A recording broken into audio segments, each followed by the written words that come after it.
Honorable Joe Harris now presiding. You may be seated. Good morning. Good morning.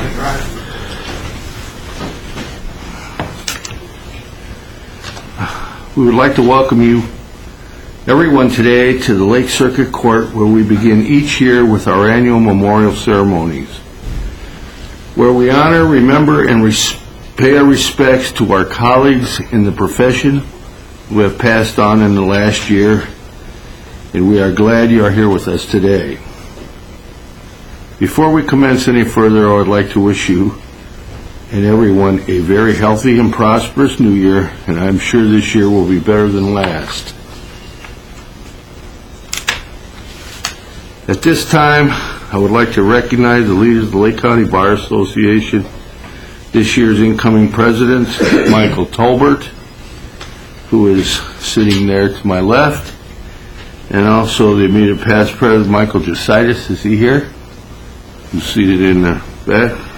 And Dan Joya, who has motions and some preliminary matters we have to dispose of. Mr. Joya? I'm going to yield my introduction to President Tolbert. Okay. Tolbert? Thank you, Mark.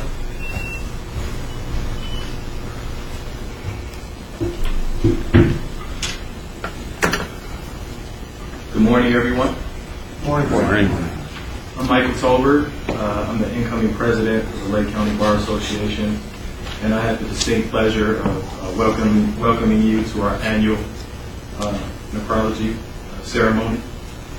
I was asked to give opening remarks, and the thing that touched me the most when I was asked to give these opening remarks was the concept that the Bar Association initially pondered when we discussed this ceremony and about moving the ceremony to a later part of the year to increase the attendance and participation from the bar.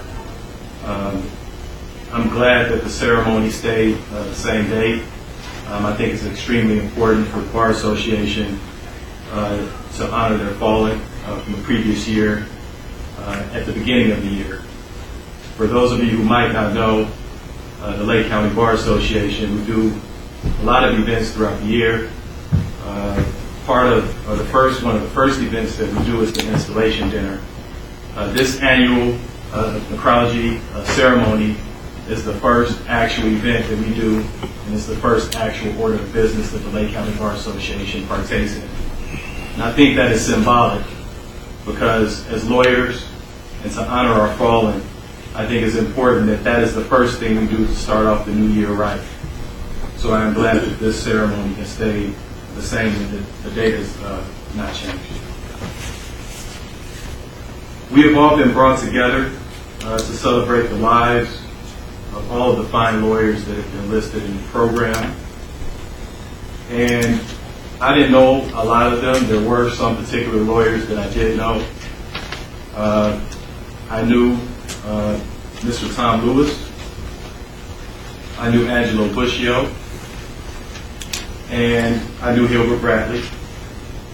And one of the things that I note about all of these lawyers, particularly those and the ones that were listed, is that they brought a lot of people happiness.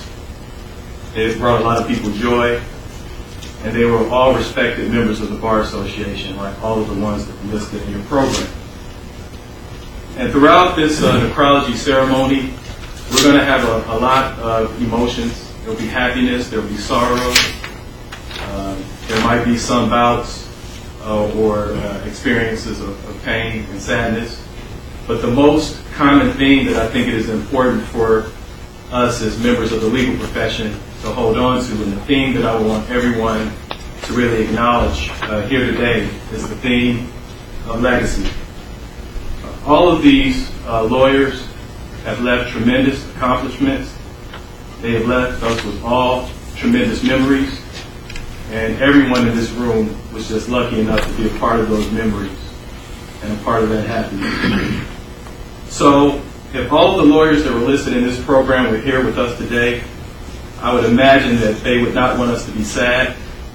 They would want us to honor their contributions and to highlight all of the good things that they did throughout the course of their lives and throughout their careers.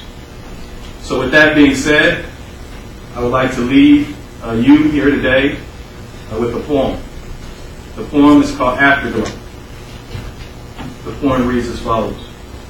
I'd like the memory of me to be a happy one. I'd like to leave an afterglow of smiles when life is done. I'd like to leave an echo whispering softly down the ways of happy times and laughing times and bright and sunny days. I'd like the tears of those who grieve to dry before the sun, of happy memories and that leave when life is done. So I would like to leave you with those comments, and so let's celebrate these lawyers that are listed in the program and to give honor to them for their contributions and efforts and what they've done for our Bar Association and legal profession in general. So with that being said, I'm going to introduce the Honors and Necrology Committee Chair, Dan Joya. He's done a fabulous job over the years in putting this event together, and I'll let him give you words. Thank you.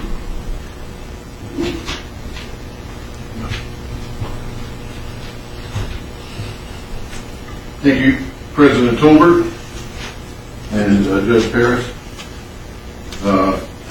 As the chair of the committee, I have a few housekeeping items for you. The rolls and donuts and coffee in the back are for the reception that will follow immediately after the memorial service. I'd like to take this opportunity as the chair of the Honors and Necrology Committee to thank Deb White, our administrator at the Lake County Bar Association, for putting together the program and for assisting me in gathering the friends, family, partners, and loved ones for all the deceased lawyers of the past year. I also need to especially thank Judge Paris for making his courtroom available to us, as has been the case now for 24 consecutive years since 1990. Judge Jim Richards, who sat in Hammond, Lake Superior Courtroom number 5, was the one who presided over the previous Hammond Bar Association memorial services for years gone by with the help of Lowell Enslin, may he rest in peace, and his other members of his necrology committee. And it was at Judge Richards' request that we respectfully consider moving this to Lake Circuit Court and the Lake County Bar Association in 1990, after the Bar Association had been formed in 1986 as a unified bar. You'll hear more about that from Corky Funk, who's here to eulogize Ange Bushko. Corky and Angelo were the two original founders and fathers of the Lake County Bar Association as it exists today. But I digress. I need to thank Mary Slappendor, who is the court reporter seated to my right and rear. She has reported and transcribed these proceedings for as far back as I can remember. She does it gratis, no compensation. She uses her professional skills in a wonderful manner.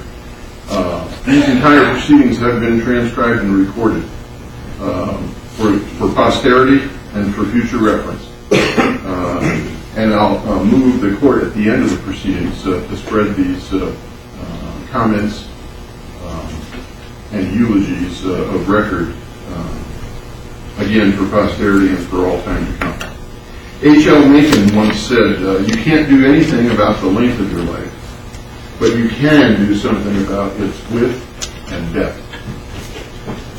We're here this morning to honor 16 of our deceased fellow practitioners from the bar. And I thank each and every one of you for attending, and I thank all the eulogists for offering to speak on behalf of their friends, family, partners, and loved ones. With that, we'll begin the ceremony with Mike Tolbert, who indicates that he would like to say a few words about Tom Lewis.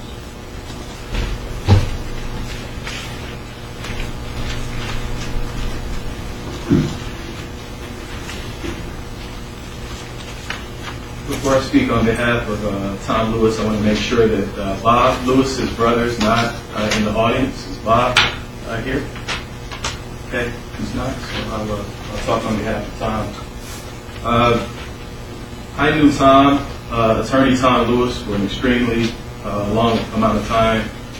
I met Tom for the first time as a little boy when I was in the 7th grade, attending Tolleson Middle School in Gary, Indiana. And the thing that stuck out to me about Tom is that he was always happy, he was always jovial, he was always upbeat. For those of you who didn't know Tom Lewis, Tom was in a horrific accident that occurred on Grant Street in Gary, Indiana, where he lost both of his legs. He was pinned in between two cars. They had to amputate both of his legs. And for a lot of people, that would just be tremendous, just a tragic event in and of itself. But for those of you who knew Tom was an avid sportsman. He was a very athletic man, very handsome man, and not only to lose your legs, but for an athlete to lose his legs is something that I'm sure was just unbearable and unthinkable for him at the time. Me being a football player, I went to college, I played football, so Tom and I always had an affinity for one another in terms of sports and talking about sporting and relationships. Tom attended Indiana University, where he was a very good baseball player and a very able football player. For those of you who might not necessarily know about Indiana University and about their baseball program, or just about any type of athletic program collegiately, Tom did not get a scholarship. He used his wherewithal, his athletic prowess, and he made the team the old-fashioned way. He walked on and he earned a scholarship. So he played baseball for IU, played a lot of different sports, began to practice, went to Indiana University School of Law, and began to practice right on 11th Avenue in Gary, Indiana. My closing remarks about Tom is that he meant a lot to me, and he meant a lot, I'm sure, to a lot of other people. For youth growing up in Gary, Indiana, as an African American male, I walked back and forth on 11th Avenue time and time again, and probably at least 1 million times, by his office. And the impact that left on me was that I can accomplish anything, that I can become a lawyer, and that one day I can possibly be like Tom Lewis. So, with that being said, I'd like to thank Tom. His family's not here, but the many contributions that Tom has left with us. His memory will never be forgotten. And there is one more memory that I have to add before I sit down. Tom, for those of you who didn't know, he was an entertainment, sports and entertainment lawyer. So he represented a lot of entertainers, and one of the main entertainers that he represented was the lead singer from Shalimar. And the lead singer from Shalimar made a song called This Ring. And, it's really funny that that is me and my wife's wedding song.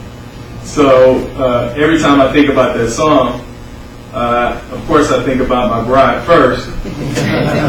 But the second thing that I think of is if it wasn't for Tom Lewis representing the lead singer of Shalimar, maybe my wife and I wouldn't have the beautiful song that we listen to at least once a year or maybe even twice a year when the song comes along. So I'll leave you with that memory. Thank you for allowing me to address you, and thank you.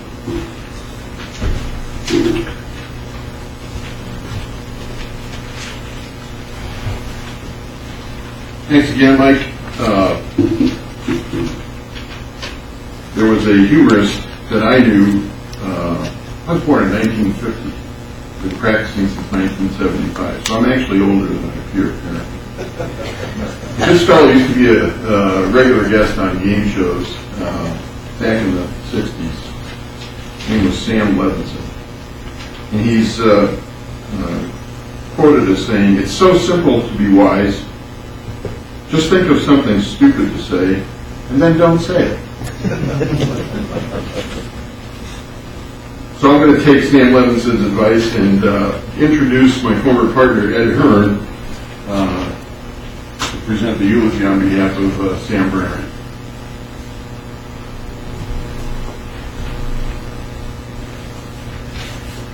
Thank you, Dan.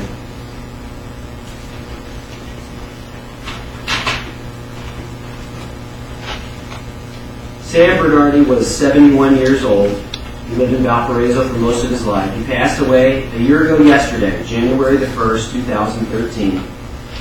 He was born in Highland Park, Illinois on January the 30th, 1941, and he was a resident of Valparaiso since 1945. He was an attorney with Spangler, Jennings, and Doherty for 40 years. He graduated from Highland Park High School in 1958, Miami of Ohio, and received his law degree from the University of Notre Dame. He was a member of St. Paul Catholic Church in Valparaiso, the Valparaiso Country Club, and the Elks Lodge, BPOE 500. He is survived by his son, Sam III, his daughters, Katie Sickles and Colleen Oakes, and Angie Carroll, all of Indianapolis. He has 12 grandchildren and his sister, Nancy, as well as his good friend Judy, all survived him. I knew Sam because I started practicing law in 1995, and my first job was with Spangler, Jennings, and Doherty, where I stayed for almost a decade. And I joined Spangler, Jennings, and Doherty in the Valparaiso office. Sam Bernardi was one of three partners in the Valparaiso office, along with Bob Stoner and Patrick Doherty. Bob Stoner was the 40-year-old go-getter. Patrick Doherty was the elder statesman of the law firm, the wise one who knew how things should be. And then Sam was in his 50s, and Sam knew he was the practical guy. He was the guy that knew how to get things done and knew how to keep the right perspective on things. And I had a good education practicing law in the Valparaiso office because of those three perspectives. Sam was the intuitive guy. He was the guy that could look at a situation and figure out, what was the real story about what was going on. He said whatever was on his mind. So when it came to taking the advice that Mr. Joy just gave us, Sam was not that guy. If he thought it, it came out of his mouth. And I remember when I first started at Spangler's, we had a firm meeting, and when I say a firm meeting, it was a Valparaiso law firm meeting. It was the three partners and myself. I was the only associate. And we were talking about a case, and somehow or another, the conversation came up with, now mind you, I had just graduated from law school, 3 years of indoctrination of political correctness, not saying the wrong thing, thinking about what you say before you say it because you don't want to offend anyone. And somehow the conversation came up about a particular lawyer, a female lawyer, and I don't remember who brought this conversation up, but Sam said at some point, "Oh, I know her. That's so-and-so," another lawyer, "that's so-and-so Squeeze." And I said, "Mr. Bernardi, you really shouldn't use that term, squeeze. That's a sexist comment." And he looked at me and said, "What are you talking about? A broad can have a squeeze too."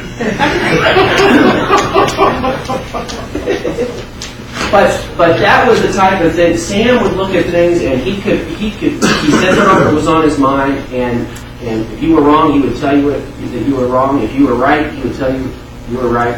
Sam came up with this firm meeting, and again, when I say firm meeting, this was the Valpo firm meeting, that whenever there was an issue in the office, we would have an LA Law meeting. And for those of you that remember the series LA Law, that was one of Sam's favorite programs, and it ended, I think, in about 1993 or 94, which was about the time that I started practicing law. So if we were going to have a firm meeting to talk about an issue that somebody had in the case, we'd have an LA Law meeting. And Sam would call the LA Law meeting. Sam usually wanted to be Benny, and if you recall the series, Benny Stolitz was the intellectually disabled law clerk in the firm, and that's who Sam usually wanted to be. But Sam came up with this theory to discuss particular cases. And I remember Bob Stoner had a very large case involving Clark Equipment Company. The case involved a tug, which is kind of like a forklift, but it pulled gondolas. And this tug went out of control and ran over this unfortunate guy and crushed his pelvis. And so Bob wanted to talk about getting ready for trial, and Sam said, we're going to have an LA law meeting and discuss this case. And so we all discussed the case, Pat Doherty, myself, Sam, and Bob Stoner. And Bob discussed the liability aspects of the case. It was a products liability case. But then we came to damages, and so Bob said, well, the major injury is that this gentleman had a torn urethra.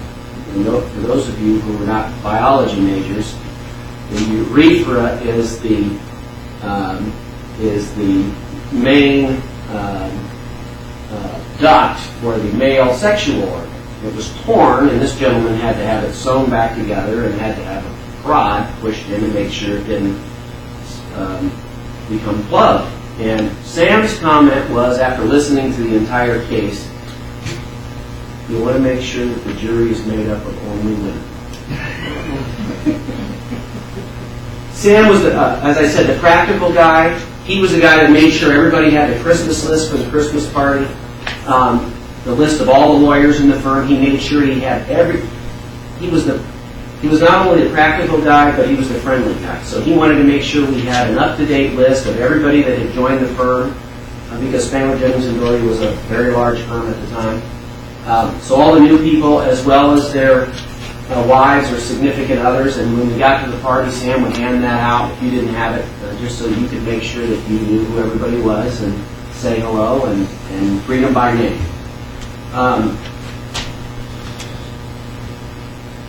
I remember I'm going to give you one final story about Sam, and I remember this only because I had a similar event happen to me this week. But Sam not only had the practical aspect of figuring out what a case was about, but he could also see, he could read people and he could read situations very well. And I remember Sam telling me that he had a guest at his house, and his sister was staying there, and I think it was this time of year, and the guest had pulled up her car behind the garageway and parked in the parking area of Sam's house. And Sam backed out of his driveway that day and came to work and got to the office, and for Sam that was only a couple-minute trip to get to the Valparaiso office. And he told me, he said, I remember thinking that, when I backed out, that car was not parked in a very good spot. He says, I get to the office, and the phone rings, and it's my sister, and I said, I picked up the phone. The secretary said, your sister's on the phone. So he says, I picked up the phone, and I said, and before she could say anything, I said, you backed out and hit your friend's car, didn't you? And she said, how in the world did you know that? And I recall that only because I backed out of my driveway this past week and backed into the babysitter's car. So I remember saying. I learned a lot being at the Valparaiso office of Spangler, Jennings & Doherty because of the three perspectives that I had. The 40-year-old younger partner, the elderly statesman of Patrick Doherty, and then Sam, the practical guy, who's the fun-loving guy who also taught me and everybody else in the office that practice of law is very important, but it's also important to keep a good perspective on life. And for Sam, that was golf. Every Thursday, he left the office to go play golf. To keep fun in his life, that's what he enjoyed. And I know he's missed. I know he enjoyed being with his son, Sam the III, on the sidelines of football games. I know he misses his friend of 29 and a half years, Judy. I know she misses him very dearly, and I do too. Thank you very much.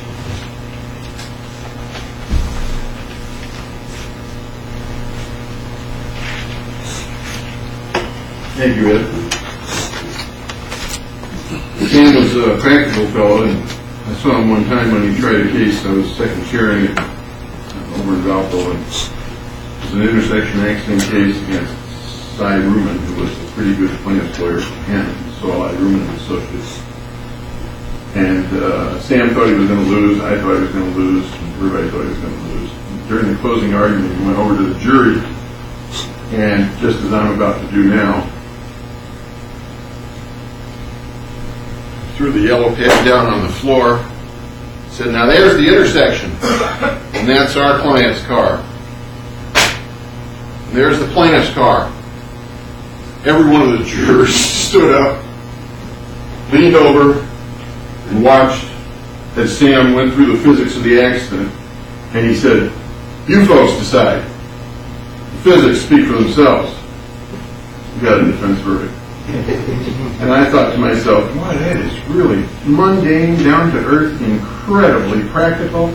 And the best part was every one of those jurors stood up from their seats, leaned over, no objections from the lawyers, the judges, anybody, and they said, wow, he's right. That was Sam. Excellent mentor. Carl Sandburg said, "Time is the coin of your life. It is the only coin you have, and only you can determine how it will be spent. Be careful lest you let other people spend it for you." It's ironic that we're talking about spending coins as I introduced my other former partner, Dave Abel, to talk about Ronald T. Spangler.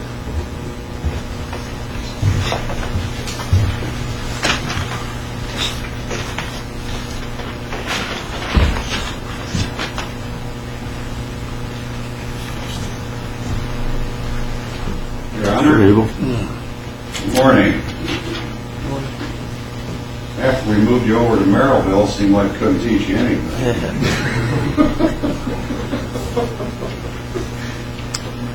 I started practicing in 1976 as a new lawyer with Spangler, at that time Spangler, Jennings, Spangler, and Doherty. And I started in a small office that they had in Crown Point. And Ron Spangler was in that office. Not sure why they vanished into Crown Point from Gary, but and Tim Swan. So Ron passed this year in March. He was 91 years old. Practiced law for 48 years. Starting in Gary in the 50s, early 50s. Was one of the founding partners, along with Bill Spangler, his brother, Harry Jennings, and Patrick Doherty of that law firm. Ron is survived by his wife of 57 years, Betty, and his daughter, Debbie Barbanel, and Debbie's son, Ron's grandson, Tristan Barbanel of Los Angeles. And Betty lives in Mission Viejo, California, nearby there. And that was where they retired a number of years ago to be near their family. And Debbie is a partner in a Los Angeles law firm, has been for many years. Ron served as a paratrooper in World War II for 2 years. And after that, I believe went to law school after serving in the Army, and then came to Gary to join his brother William, and at that time Harry Jennings in the practice of law, and practiced law for 48 years here in Lake County. Got a full military honors at his funeral,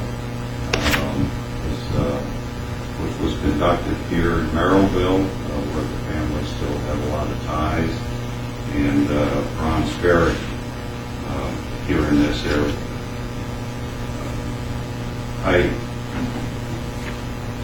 Interesting, so I kind of got a lot of my first training from Ron, and it's interesting, a little ironic to see Bill or Dennis Stanton's name on the list this year. There was a somewhat infamous relationship back in the mid-'70s between Ron and Dennis. both practiced in Crown Point. Dennis did quite a bit of plaintiff's injury work back in those days.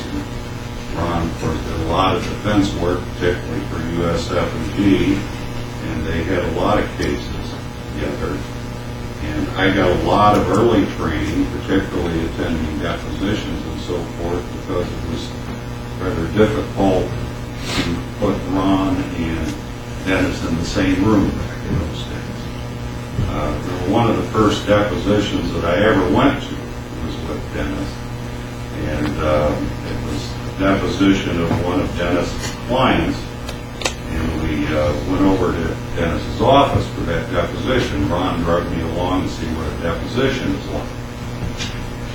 And Ron was taking the deposition, and Dennis was sitting at his desk and listening, and at one point just kind of got up and left the room.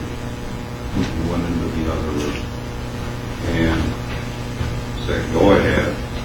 So Ron was asking questions, and everything went okay until Ron got up and he went over and he shut the door and he locked Dennis out of his office, which resulted in eventually some pounding on the door and a little bit of yelling and raised voices. But the two of them are sitting around today laughing about some of those days that they had. But I learned a lot from Ron in the practice of law back in those days, and Ron had fairly long retirement in California. Became quite a bridge player before he went out there, and played a lot of bridge. Spent a lot of time with his daughter, and his granddaughter, and his wife, and was very, very happy. And I think right up until the end, a very healthy retirement. So he is, and he will be. Thank you.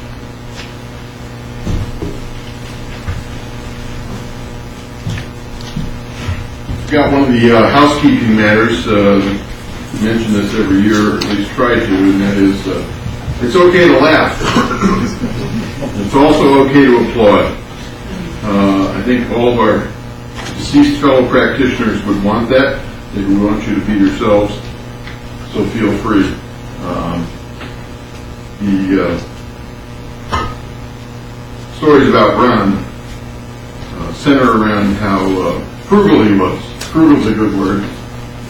And I'll never forget, was Dave Abel, who was going to be married, and we had a little bachelor party among the male members of the Spangler law firm, all associates, mostly associates, a few partners in Ryan. I think it was 14 of us flew out to Vegas for a quick weekend to wish Dave and his bride, Marcia, a happy life together.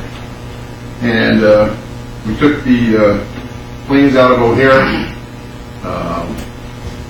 Ron was frantically filling out those life insurance policies at the vending machine, which put a quarter in to get a policy, pay $1 million. And he was handing them out to us and saying, "Here, fill this out. Make Spangler, Jennings, and Doherty the beneficiary.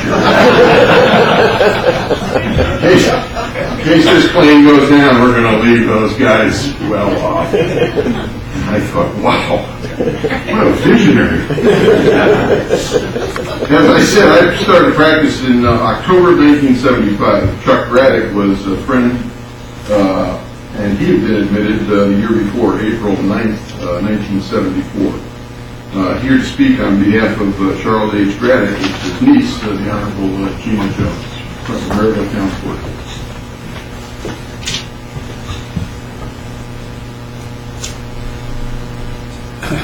Good morning, everyone. Good morning, Judge, and everyone that's here for your loved ones and colleagues.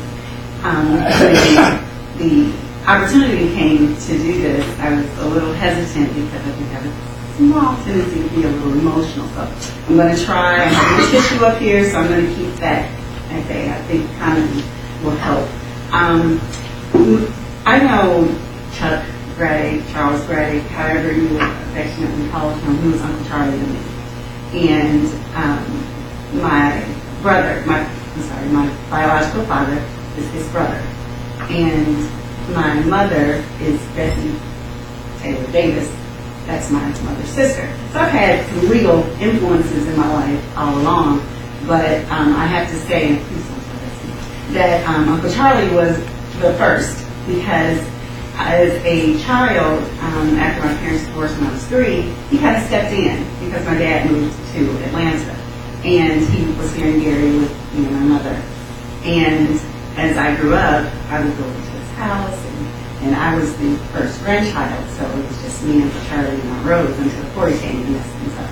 But he would always take me to the office, and I would sit there and watch, and be around all these men, we're in the practice, and the influence that played on me was very great.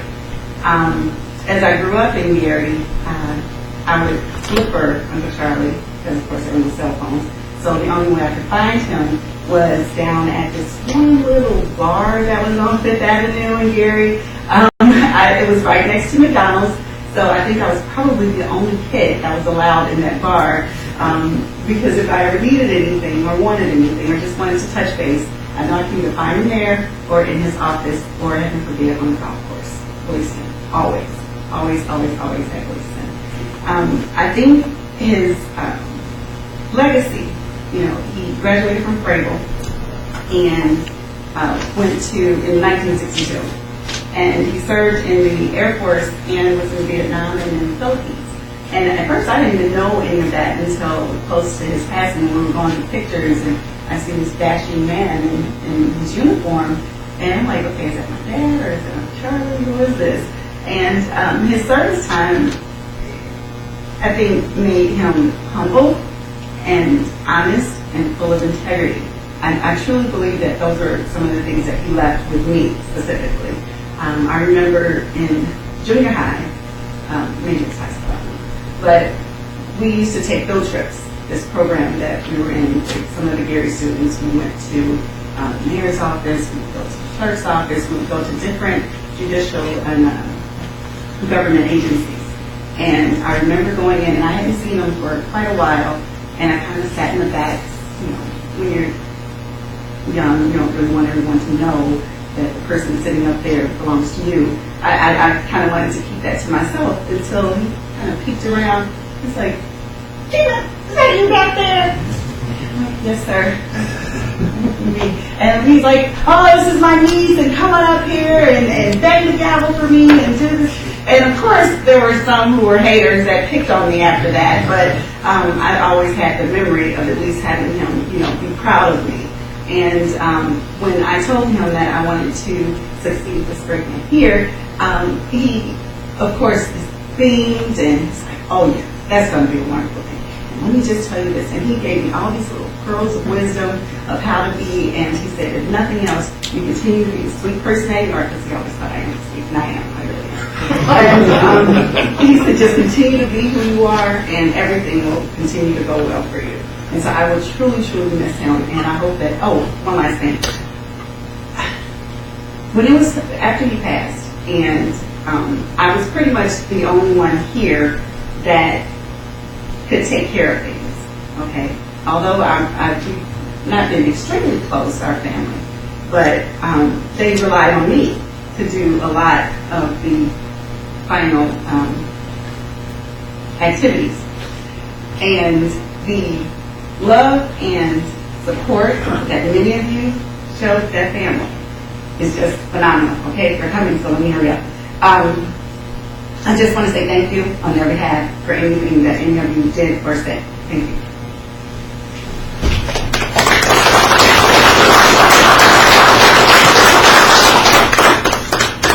Thank you, Judge Jones. You've all seen the colonial movies, back July 4th, signing of the Declaration of Independence. We learned in law school what's known as the common law. For you lay people out there, it was the basis of the legal system in the United States. And every once in a while we date back traditionally, historically, whatever, to what happened in common law. And I tell my law students now over at Valpo U, think back to those days in England with the white powdered wigs. You know, you've seen Franklin, you've seen George Washington, James Madison, the founding fathers of our country. Every time I see Corky Funk, and every time I saw Angelo Buscio, the founding fathers of the Lake County Bar Association, I pictured them in white powdered wigs. Now I have. Cordell Funk to speak on behalf of our good friend and former associate, Angelo Buscio.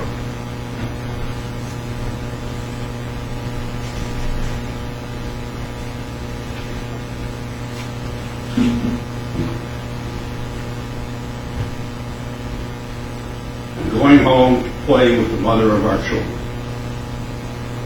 I'm not quite sure when I first heard this line from Ange, but early on in his service to the LCB, the Lake County Bar Association, it became his mantra. And he would use it as his exit line when leaving a board of managers meeting or when leaving an after-board meeting at a local drinking spot. Ange was a multifaceted man and lawyer. I first got to know him as a mentor. I was 6 years his junior, and I first met him when he was still practicing in downtown Gary at the law firm of Strom and Wood. We had just finished a deposition of my client, and were talking settlement. I had done my due diligence and cited him to a case that was on all fours with the case involving my client, and proudly pointed out to him that I had a clear winner. Ange leaned back, thought for a moment, and said, "Young man, you may be right, but I didn't try that case." A few months later, after reality had set in with me, we were able to settle that case. Ange was a realist. In more than one injury case, he would call me just after he got the case and before any discovery had started and tell me, "We owe this one. Let's get it settled." He would not milk the case for fees, rather he got it resolved quickly. His clients saved defense fees, and the world moved on. Of course, my closest work with Ange was in forming the Lake County Bar Association in 1985. I had become president of the Hammond Bar Association, which was one of 13 bar associations in Lake County. Every city, town, ethnic group had a bar association. Ange was the leader of the Maryville Bar Association, which called itself the Lake County Bar Association, and had fled from Gary.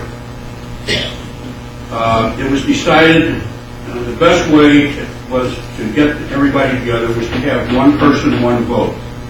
And thus, for each 25 members in a geographic area, there would be a member on the board of managers. In this way, each geographic area would have an equal voice. The idea worked. We and Ange and others leading the way were able to sell this idea. Actually, Ange was the leader on the sales pitch because of who we know and the relationships he had. I was able to sell the Hammond bunch, but it was Ange who was able to get and sell the stalwarts in Maryville and the rest of the old-timers throughout the county. Ange was the only person to serve continuously on the Board of Managers from 1986 through 1913.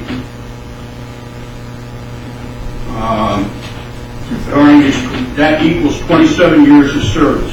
One of these hallmarks at the end of each meeting was to rise and make a comment for the good and welfare of the organization, always picking out some area for praise or to point out some flaw that needed to be corrected. At the beginning of the organization, he graciously agreed to allow me to serve as the first president of the Lake County Bar Association. He, of course, was our John Adams, and thus the Lake County Bar's second president. He was instrumental in seeing the Lake County grow from 1986, when our first directory which had only 40 pages, pretty thin book. And I note this is a yellow copy. At that time, the directory was published out of my own office at Funk and Foster, and we had no executive director, but only a part-time secretary. Now, in 2013, we have a directory with 156 pages, and Lake County has gone from 770 attorneys to having 1,500. However, some things never change. Dave Abel and Harold Abrahamson remain the first two names in the directory. Ange understood the growth of the Bar Association and welcomed the diversity that would occur. In 1986, only 13% of the attorneys in Lake County were women. Now the percentage is 50%. Ange understood and made sure that the Lake County Bar Association served all the attorneys, not just the white males. Ange was not just a lawyer. He was a multifaceted person. I interviewed with his firm in 1979, and the second interview was at his house with a pool party where I met his family and enjoyed a swim. We never got together as a firm, but we did get together as a bar association. Ange was a competitor, not only in the courtroom but in life. He invited me to a tennis match. I thought I was a bit of a hotshot player and was playing on a traveling league. He promptly whipped my butt, beating me to straight sets. He was a golfer, and for a while he enjoyed traveling to Las Vegas for a weekend of fun, until he realized the playing field was not even and that the losses were greater than the gains. As he was on the back nine of his career, mediation became the rage for resolving personal injury and civil litigation. Ange became one of the county's leading mediators. His people skills, coupled with his courtroom and legal knowledge, served him well, and most of the cases he mediated were resolved. However, at least for the first and perhaps throughout his career as a mediator, Ange remained true to his maverick principles. He did not take mediator CLE cases and was not a certified mediator. When I asked him why not, he said, "I don't need no stupid badges. I just need to bring people together and get them to resolve their case." Ange was always the family man. Unfortunately, his wife died shortly before him, and this played heavily on Ange. Ange, the lawyer, the gentleman, the man of many interests, and the servant of his human beings, has gone home to play with the mother of his children.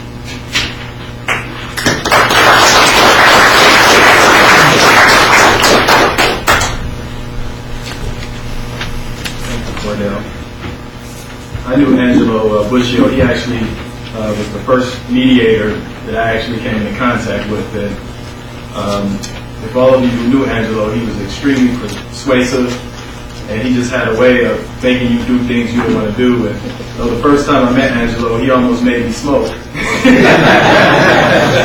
those of you who know me, that is probably a feat. Just see how healthy I am.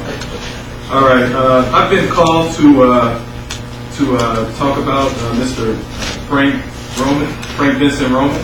Before I eulogize him, I want to make sure there are no family members or friends that know Frank Roman better than I might.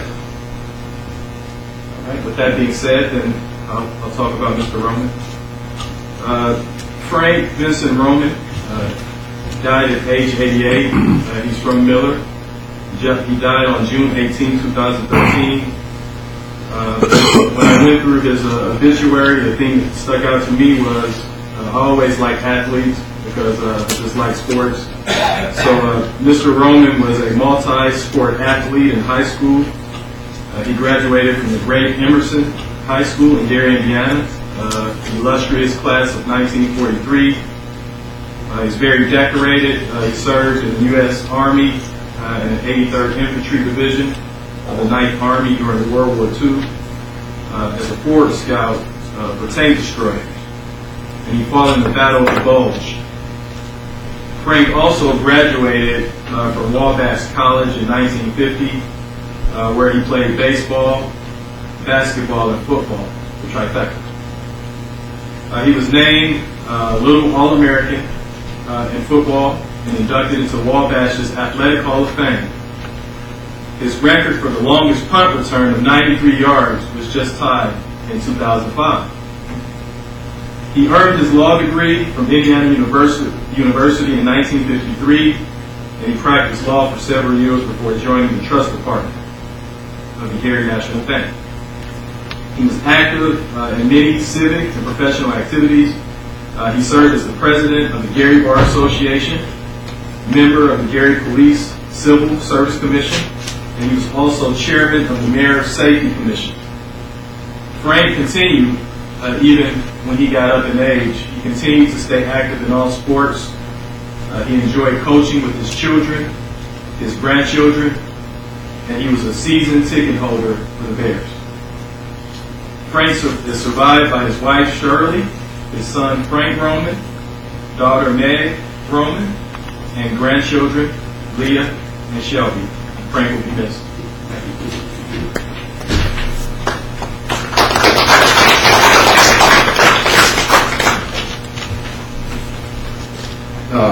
I got to mention that Angelo Buscio was also the first opposing counsel or co-counsel on the very first legal matter that I did. Harry Simos had a plaintiff's case that had to be settled for minor probate. When we were up in East Chicago, Lake Superior Room 2, I got there about an hour and a half before 8:30. I wasn't sure where I was going, and it was brand new, and this was the very first thing I ever did coming out of law school. Angelo showed up about an hour later, so he was a half hour early. And he says, "You're going to learn not to show up for these things on time, especially when there's no judge-appointed court time, if you're just going to walk in and get the thing approved." Of course, Harry Simos showed up 15 minutes late.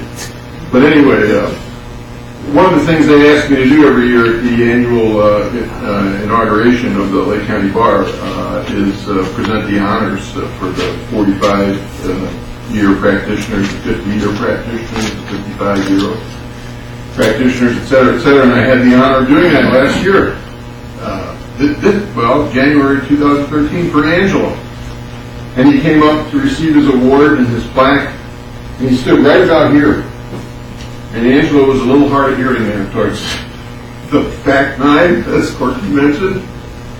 And I presented the biography, and it was very nicely written, and had the notes program already, and I read everything I needed to read about Angelo, and everyone applauded, and then I looked over to him, and I shook his hand, and I handed him the award, and he said, "I didn't hear a damn thing you said."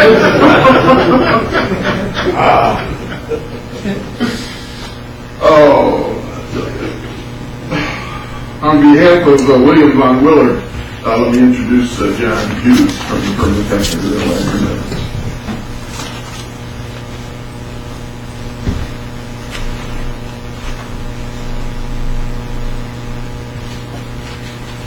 Good morning. I want to thank Mike Tolbert, my colleague, for his opening remarks because I think it is very important that we keep in mind those of us who have passed on in the prior year. We heard some interesting stories, and I want to tell you a little bit about someone that perhaps most of you didn't know. But I did, and his name's William Von Willard. Bill. And what a powerful name. William Von Willard. Bill's wife, Elena, 25 years is here, and his colleague in the practice, Steve Nichols, who allowed Bill to share space with him along with his dad, Dave Nichols, who I'm sure many of you know, in downtown Crown Point. But my experience with Bill goes back to 1968 when I started law school, and Bill was one of my classmates. He was like so many of that era. He had graduated from Valparaiso Law School undergraduate in 1966, and he, like many, were subject to the military service, and he spent 2 years before coming to law school. Now, in those days, Valparaiso Law School was much smaller. We started out with 65 in my class, actually 64. And Bill was one of those. And one of the things that struck me about Bill was in within a week, you're beginning to settle in, and in comes a young man from New York. And he had an East Coast accent, which was a little bit unusual for those of us who were Midwesterners. George Walsh. And Bill kind of took George under his wing, because it's kind of tough coming into law school a week after everybody else had started. Well, that friendship was strong throughout the time that Bill was and I were in school. And we ended up graduating in 1971 with only 43 in our class. A lot of shuffling because of the military service requirements of that. And I think there's an interesting contrast between careers that pass that we all follow after sharing this common bond of law school. And probably George and Bill are an example. George always wanted to be a Wall Street lawyer.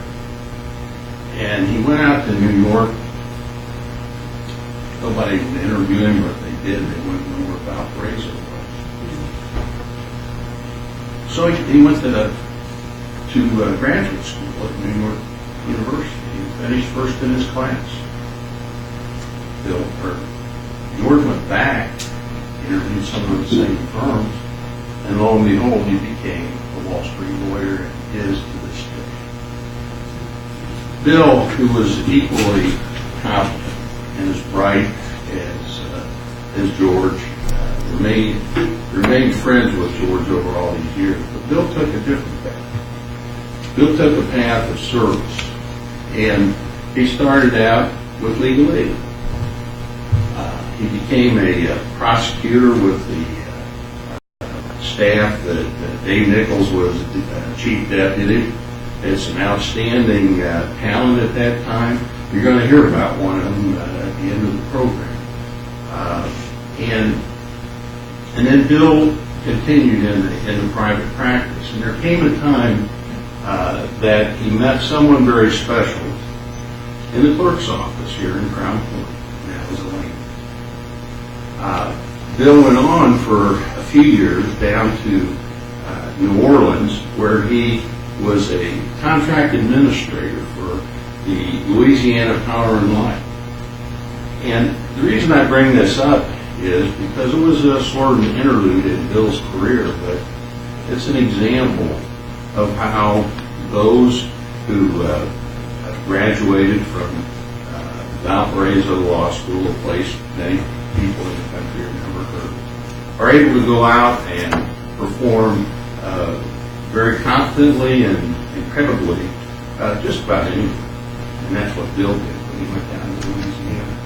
But he came back, and he and Elena married, and they have led a comfortable, quiet life in Hammond.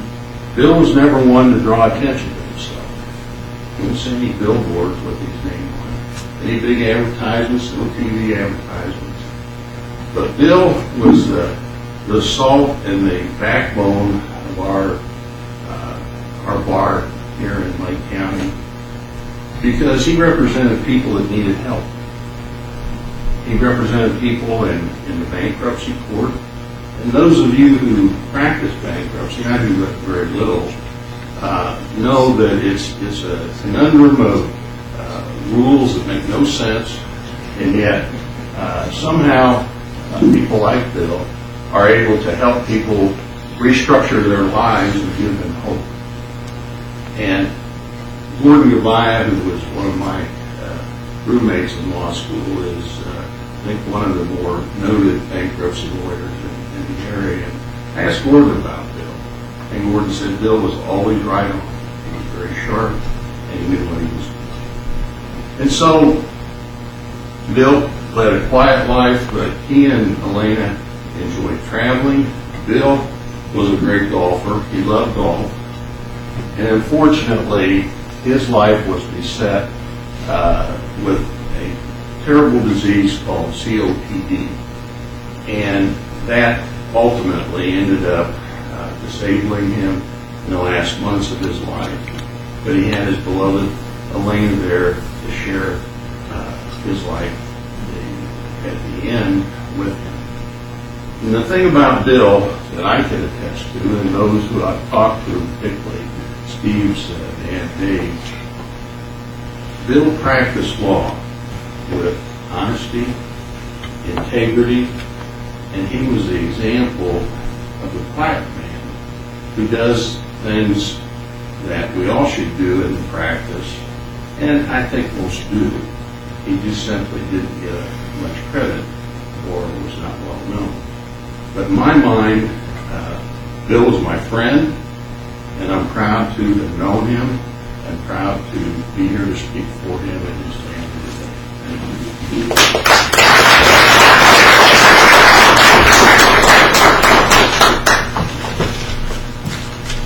I didn't know Doug Petrovich, but I knew Gary Bell, who was a U.S. attorney at the same time, and I contacted Gary. He suggested Sam Shealy, and Doug had a brother, Milan Petrovich, who's also here today, so they're both down as speakers and eulogists on behalf of Doug Petrovich.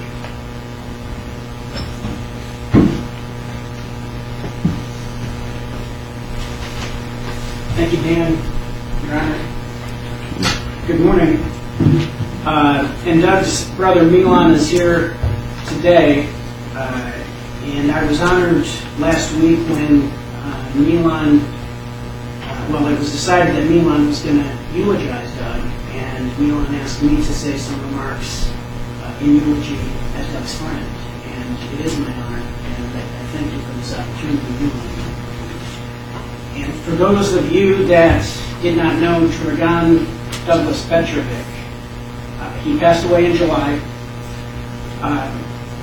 basically an abdominal aneurysm, sort of a clot and bleed type of a situation. He was only 44 years old. His passing was unexpected. In fact, it was a complete shock.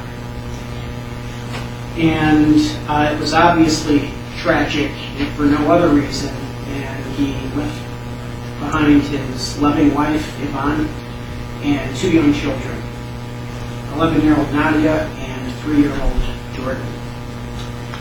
And frankly, I can't really capture words to explain the sense of loss and sorrow that I feel with Doug's passing.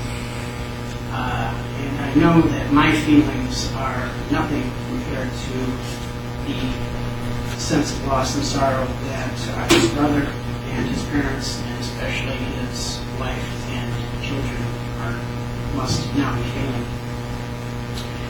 And for as sad as I am, every time I think of Doug, I smile, and I think of him a lot.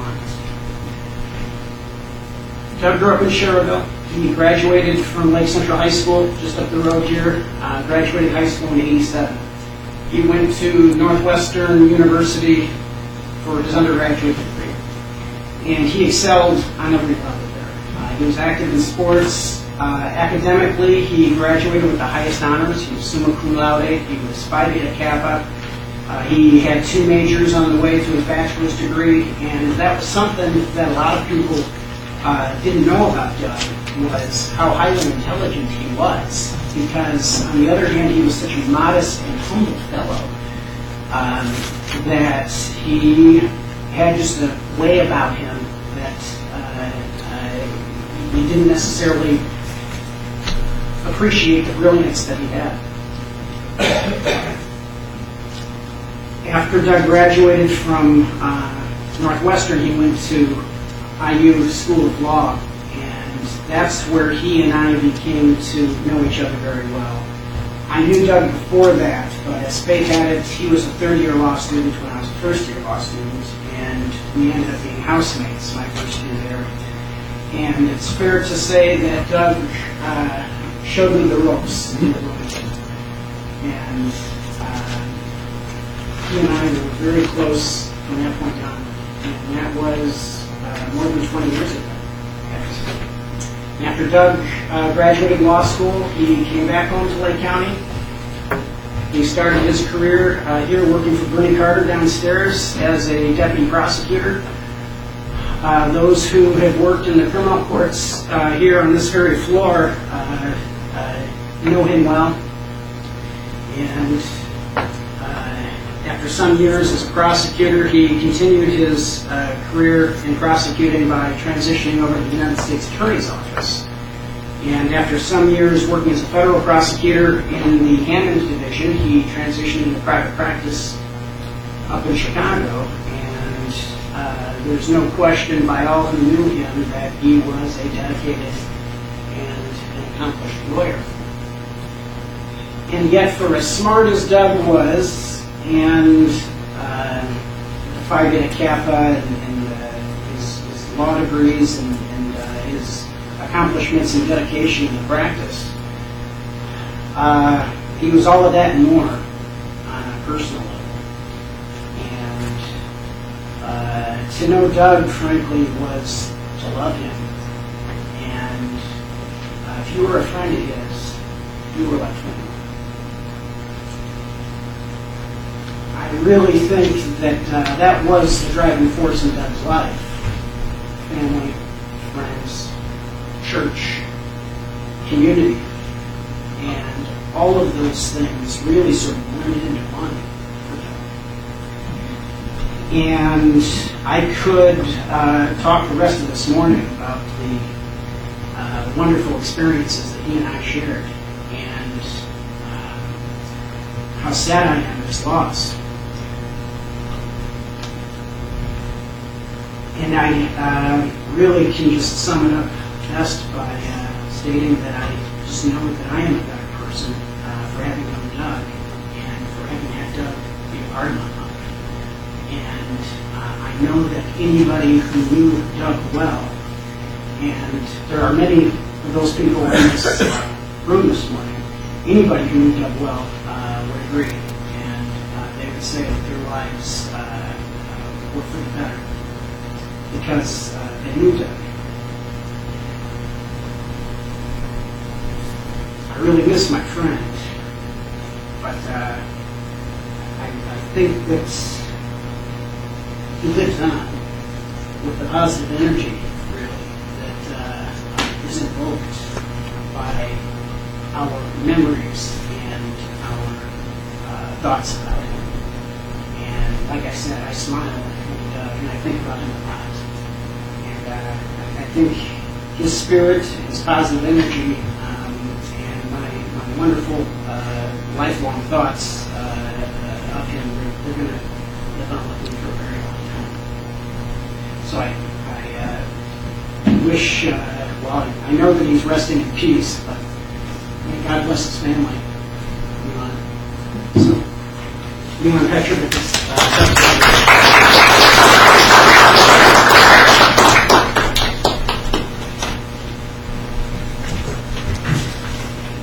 Thank you, Sam. I want to say hello to my old friend here, figuratively, not literally. I put some of my comments on paper so it would be easier for me to speak, and there may be a little bit of an overlap. So, dear members of the Lake County Bar, first of all, thank you for the opportunity to eulogize your colleagues who passed away in 2013. For those of you that don't know me, many do.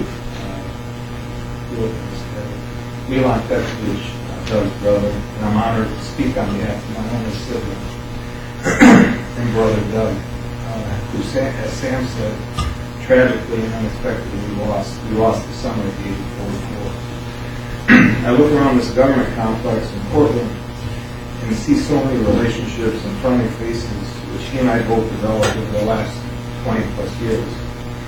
As many of you know, I lived in Northwest Indiana for many years, actually 37, and Doug and I both called Lake County our home. It is a strong part of the fabric of who we became. I myself was honored to be a member of the Lake County Bar for 9 years. Doug and I were so very close. He was my younger brother by 3 years. Doug in many ways wanted to emulate my educational and career path. We followed each other at Lake Central High School, Northwestern University, then the law school in Bloomington, and ultimately to the prosecutor's office here in this very building. Doug began his legal career as a deputy prosecutor, as Sam said, in 1994. In truth, he became so much more than me and developed into quite a distinguished lawyer. He cared about his cause and was driven by his willingness to do the right thing by the victims of the crimes he prosecuted, and later on for the private clients he advocated for. While he wanted to emulate me, in reality, Doug was someone I looked up to as a brother, friend, and as a human being.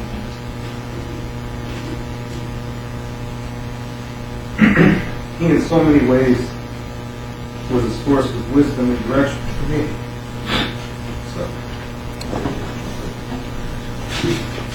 He left the Lake County Prosecutor's Office in 1997 and then worked as an assistant United States Attorney in the Northern District of Indiana from 1997 through 2003. He moved on into the private sector, as Sam mentioned, at the nationally recognized firm of Corboy and Demetrio from May of 2003 to April of 2008. He was the only lawyer Phil Corboy in his lifetime ever hired into his firm from the United States Attorney's Office. He left that firm in 2008 and was at the firm Ridge and Downs in Chicago until his passing. Doug tragically passed away on July 23rd of this year. As Sam mentioned, he left behind a loving wife of 17 years, Yvonne, as well as their 2 children. Nadia, age 11, and George, age 3.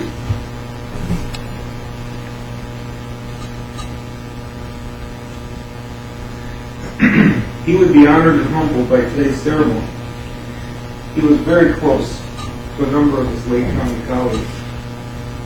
Among them, Sam Steele, Adam Peters, and Tim Bianco, just to name a few. When he passed, there were a number of Lake County lawyers who attended his wake and funeral, including Tim Worms,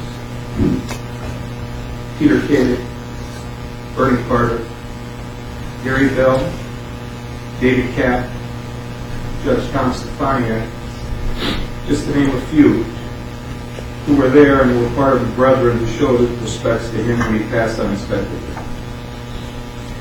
He and I would speak literally daily for years. We never failed to communicate. He would literally light up when he would call me and say he ran into as many lawyer friends in Lake County. This building, in so many ways, in so many respects, was the genesis of countless positive and integral parts of his career and his life. As Sam mentioned, he loved his family, he loved his friends, and was an honor to the profession of law. Those of you that knew him well can attest that he was a man of quiet confidence, profound integrity, unassuming humility, strong principles, and selfless graciousness. I and his family must go on, but we so deeply hurt every single day, missing his presence and the love he brought over to our entire family. He will forever be missed, but never forgotten. May his spirit, his class, and his integrity live on in every one of us. God bless his soul, and may he rest in peace. Thank you.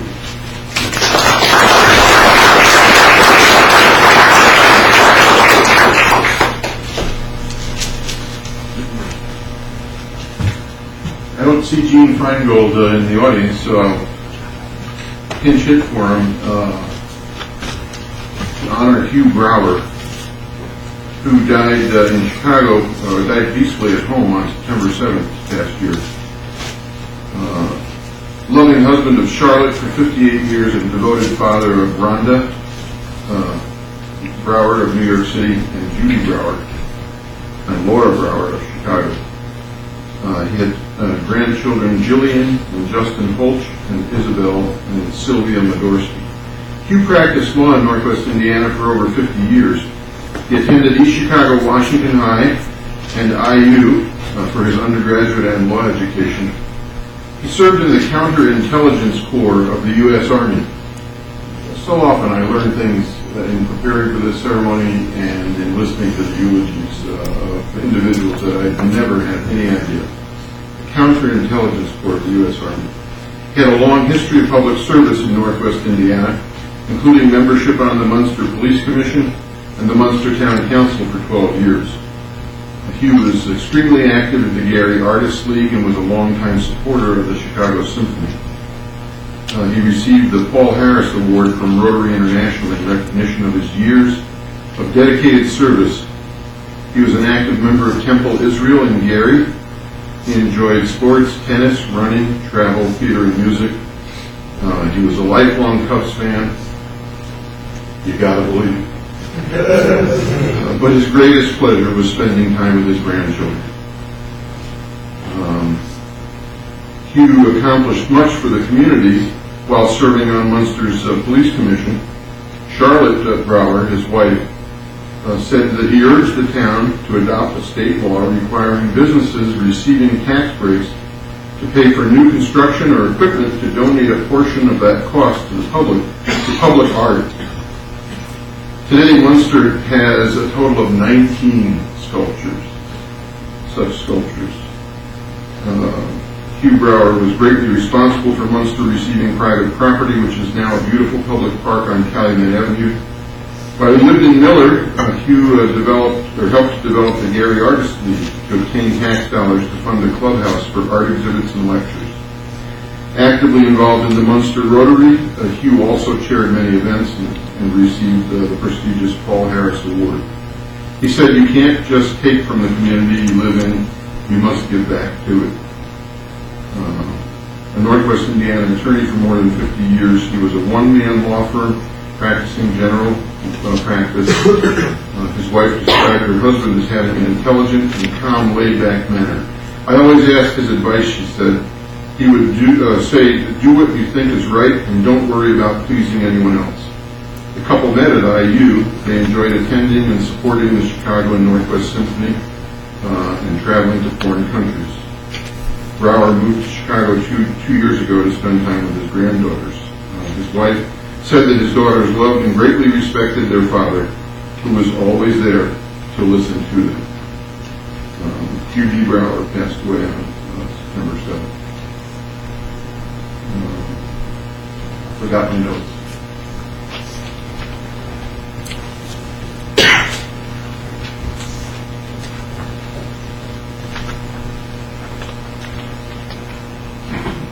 Bart Zanstra was introduced to me at a Lake County bar event by my former partner Dick Mayer.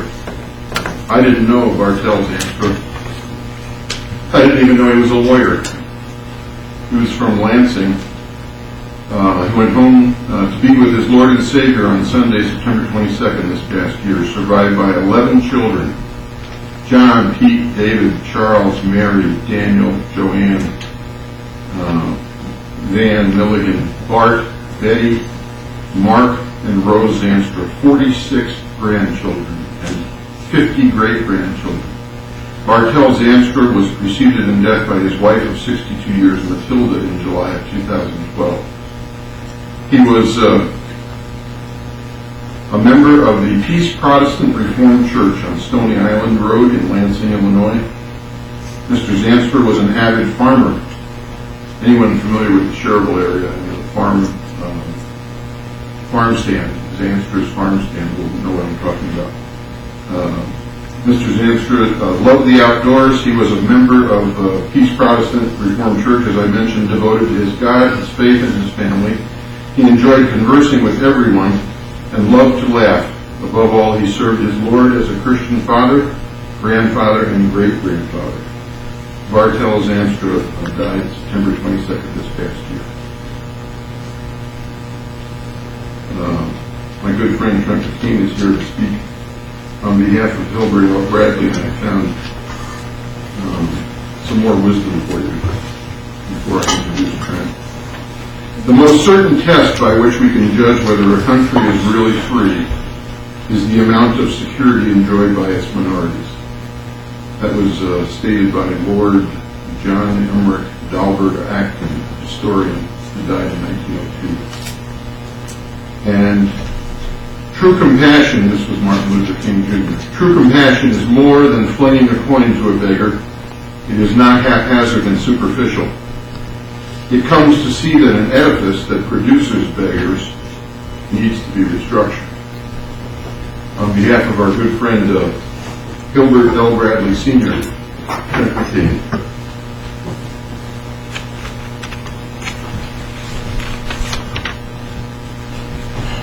May it please the court. Mr. McKean. To Professor Joya, my former medical malpractice professor at Valparaiso Law School, to all of you, my colleagues, to outgoing President Sidis and incoming President Tolbert. It's good to be here. It's good to be here to wish all of you a happy new year and to reflect upon our fallen.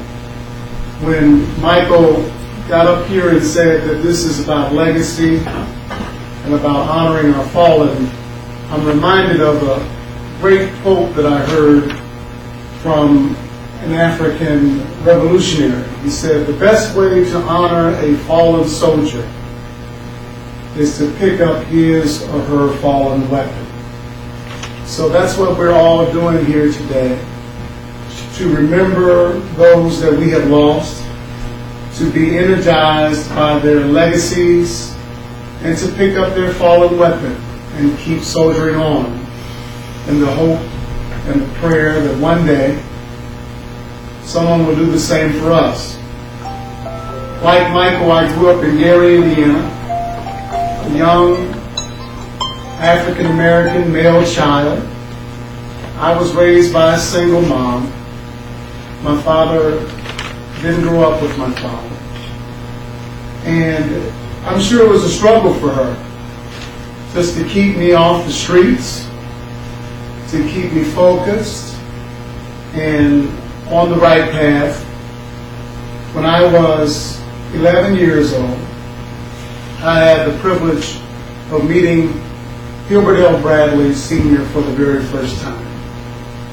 One of my other heroes said that if you can be convinced that you have never done anything, you will never do anything. And in my community, there weren't tons of African American lawyers. I didn't have any in my family, unlike my dear friend, Judge Gina Jones. I didn't have any on my block. I didn't attend church with any lawyers of color. So the very first lawyer that I ever came in contact with of color was Hilbert Bradley. He visited Tolleson Middle School and spoke to us young people about careers and vocations. His granddaughter attended school with me, and it made such an indelible impression upon me all those many years ago that I said that one of these days I'm going to grow up and be like that man. So many years went by, and I had the opportunity to go to law school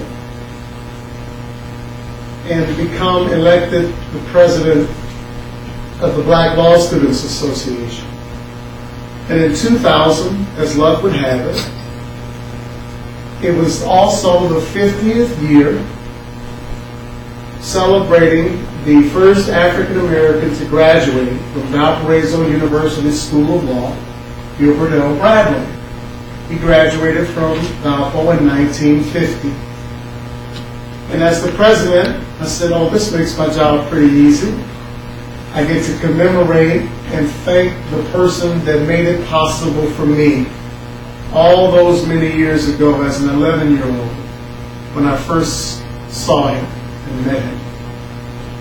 When I was learning about Gilbert Bradley, during this process, I became friends with him. He was a mentor to me and a father figure in a lot of ways. In my office today, as you come into my office and look on the narrow hallway, you'll see a photograph of a few of my heroes. And the one I'm most proud of is an autographed picture from Gilbert Bradley. And he said, to my adopted son. It brings tears to my eyes, but I won't belabor the feeling very long. But I will like to read a poem that I have been reading about in honor of Gilbert Bradley for now 14 years. I first read this poem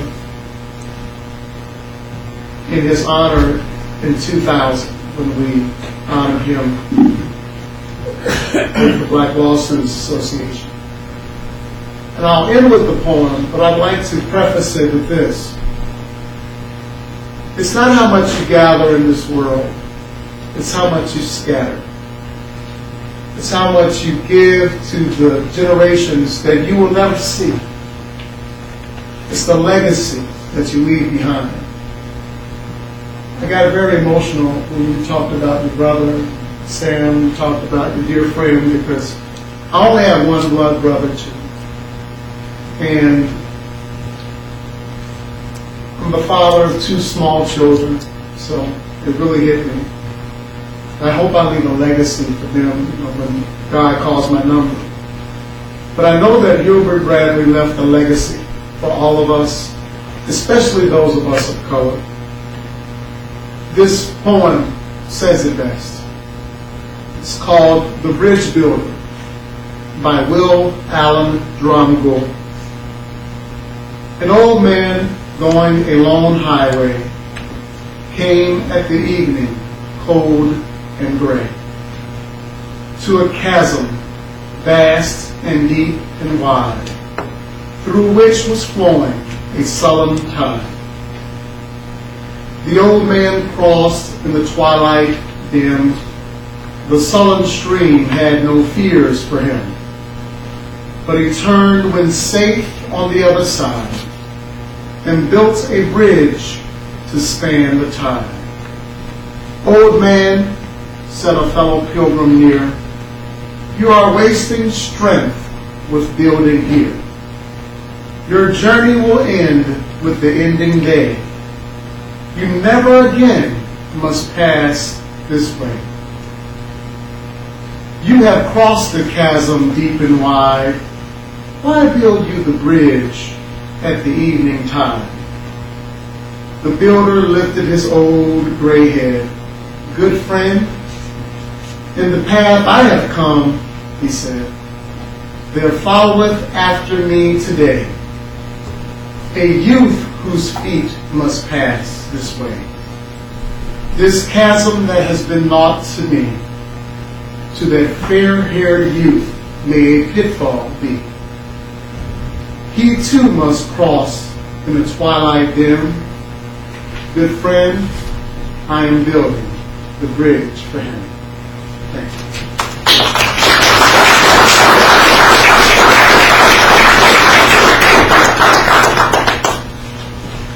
Just keeps looking at me every time I come up to the podium. It's like, make it short. Make it short, Joya. Housekeeping. Let us, it's almost 2 hours that we've been sitting here, let us take this next minute to stand up, get that blood circulating, breathe air into those lungs, and let me introduce my good friend, the Honorable Andrew B. Georgie, to speak on behalf of Dennis J. Stanton. I'll wait for Judge Parrish to return.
Okay, ladies and gentlemen, everyone back in session. Mr. Georgie, speak on behalf of Mr. Stanton. You're welcome. As the prior presenters indicated, we're glad to be here. When you're going to be 85 February 1st, you're glad to be here. Harold, I've got seniority on you, and I have been stating to the general public that I am the oldest practitioner in Lake County. I was a very dear friend of Dennis Stanton. The two of us had a great deal in common. We both were born and raised in Gary. We were both had fathers that were lawyers. In Denny's case, his father was a Republican. Incidentally, most of us are Democrats. His father was the last prosecutor that was appointed that was a Republican. In addition, Denny and I are both Notre Dame graduates, and we were both very proud of that fact. Both of us were both judges, and we were friends for approximately 40 years. I was at the hospital on the day that he passed away. Denny was so proud of being a Notre Dame graduate that he was wearing a Notre Dame cap at the hospital. He attended 3 Notre Dame games this year. Myself, none, because I got old. Denny's mother was a school teacher in the city of Gary and received the highest award from the governor of the state of Indiana. He was married to Dutch Gruenberg, older practitioners like you, Harold, remember Dutch. His daughter was known as Torchy, and Denny were married. They had 2 children, Dennis Jr. and Terry. Terry has 1 grandchild, 4 Dennis, God rest his soul. His wife predeceased him, and he married a Korean pharmacist by the name of Jessica. I talked to her this morning. I got to my office at 6:30. I didn't want to impress everybody here. But the person who was to clean the driveway didn't do so, so I came down to the government complex at 7 o'clock. And I still say good morning to everyone here. I couldn't get into my office. I had the obituary. I had the card that you get when you go to a funeral parlor, and there was a beautiful poem on that card, which indicated God takes the best of us at this time. And he took Denny from us on October 29, 2013. Denny claimed to have tried approximately 200 jury cases in the state and federal court in Indiana and Illinois. He took pride in being the litigator and not a mediator. He didn't do criminal work. He in the past had referred that type of case to me, but he enjoyed trials. He was, in my opinion, one of the best jury appointers I've ever met. I've lost a good friend. He was an honor to be a friend of mine, and I was just a proud beast. Thank you.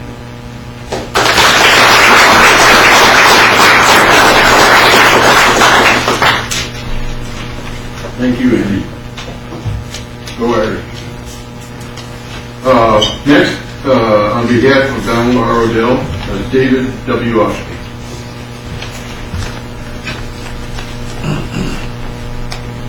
Mr.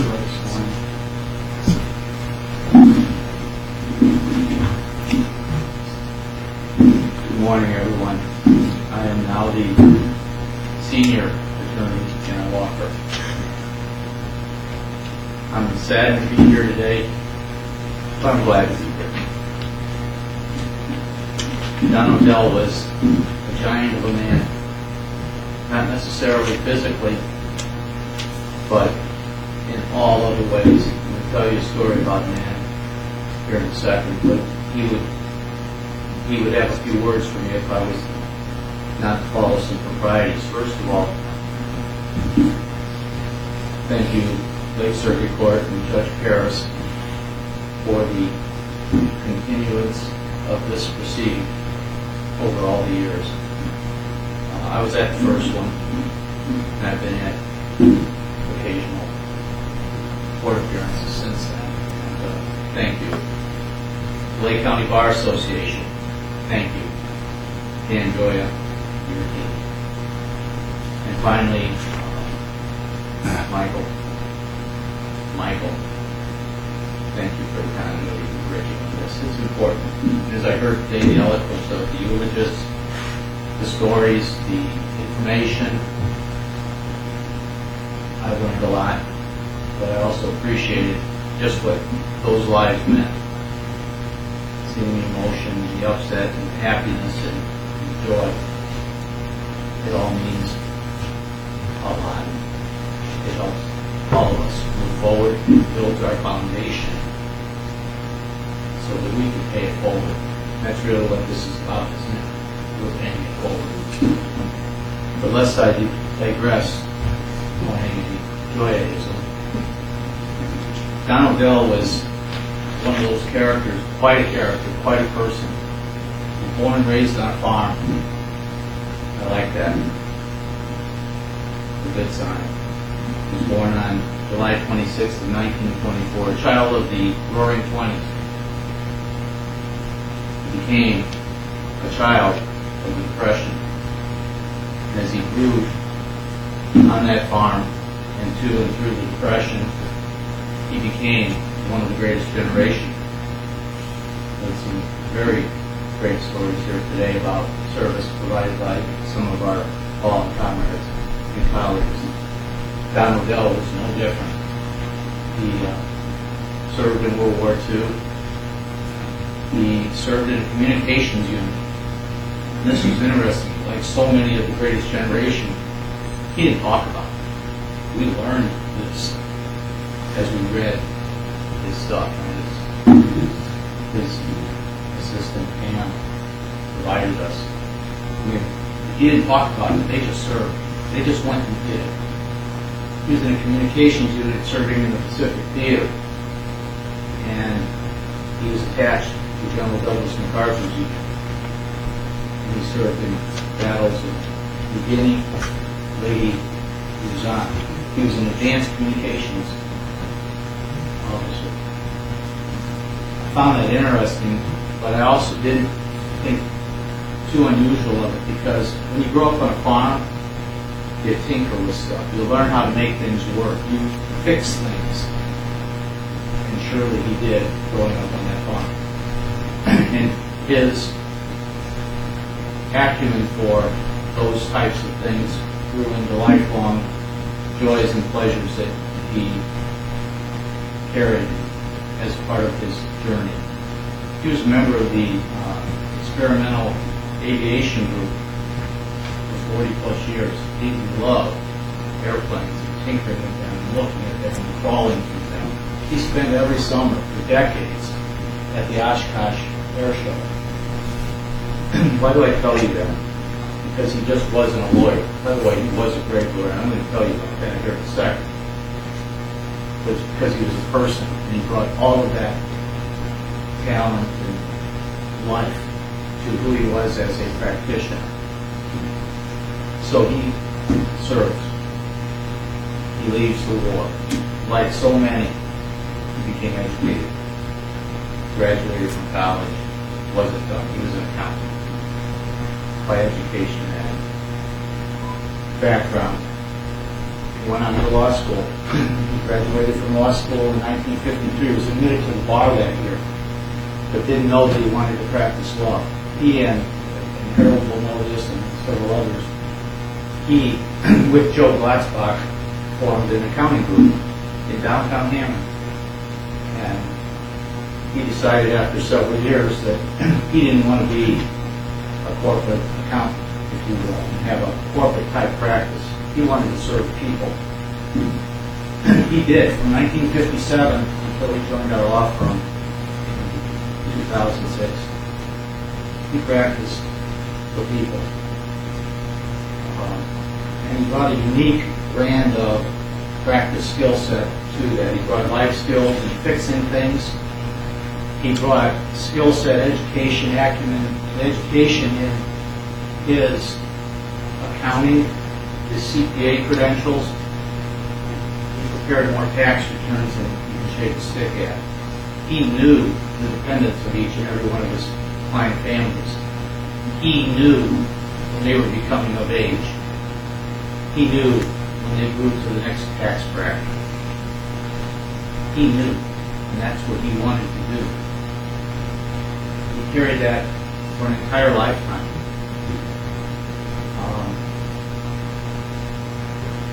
But that skill set wasn't all. He understood that he knew numbers and could translate that to helping people in his niche area. But he became, and he studied to become an elite estate planning, trust administration, probate practitioner. And many of you might not know Don Odell, because he traveled in that very small world of our practice. And it is a pretty small world. But those in his world knew him. Those in the clerk's offices, the staff members, the probate commission, the judges, all of the people in Indianapolis, the folks that gave the seminars, they knew him. In fact, he was one of those instructors. He gave up himself. He was constantly informing, educating, and instructing. Why? It was just an outgrowth of giving and paying it forward. symbolic of that was his continued yearning for education and information and upgrading. He was constantly improving himself. For 37 straight years, he attended the Notre Dame State Planning and Tax Planning Institute. 37 consecutive years. They've only had 38, and last year was the first year he missed. And it was in the eve of his ready to move to the next step of things. He knew if he kept growing himself, he could help others. He knew that, and he did. His giving back to the community, and I heard that early, and I agree with the long, deep, and wide. This is a man who was long, deep, and wide in his journey. Served as the Lowell Public Library attorney for 20 years plus, pro bono. He served civic organizations pro bono. He gave of himself whenever he was asked or knew of a need. Now, you might think it's kind of robotic. No, he wasn't a robotic man. He was married to Joan, and with Joan they raised a family. So adulthood and responsibility. They lived a life of character also. He loved from his youth Westerns. He loved those cowboy Westerns, the ones we used to see on Saturdays on TV, black and white, gray. He knew those folks. He was part of their Hall of Fame. He saw a man. He and his wife loved to dance, and they square danced, and they taught square dance, and they encouraged others to get involved. Why? Because it was part of living the journey, not just practicing law. It fulfilled who we were, and it fulfilled him. Excuse me. So I stand before you humbled by who we had the opportunity in our firm to spend the last 6 years with. He didn't retire. He saw clients in the office within the last 3 months before he passed. He passed away November 4th, 2013. But he stayed the course. He stayed the distance. So today, on behalf of Don and his family, we thank you for allowing this record to be made.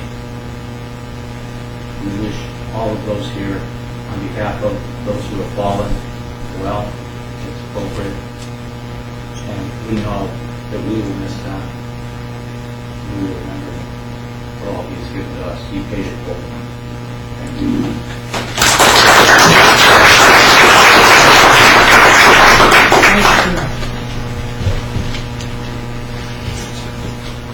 Judge Cedia was here. Judge John Cedia contacted me on the passing of Andrew J. Fetch. He indicated that his dentist, Dr. Thornton, wanted to say a few words. I don't think Dr. Thornton is able to join us this morning, so his former partner, Randy, and I, to speak on behalf of Andy Fetch.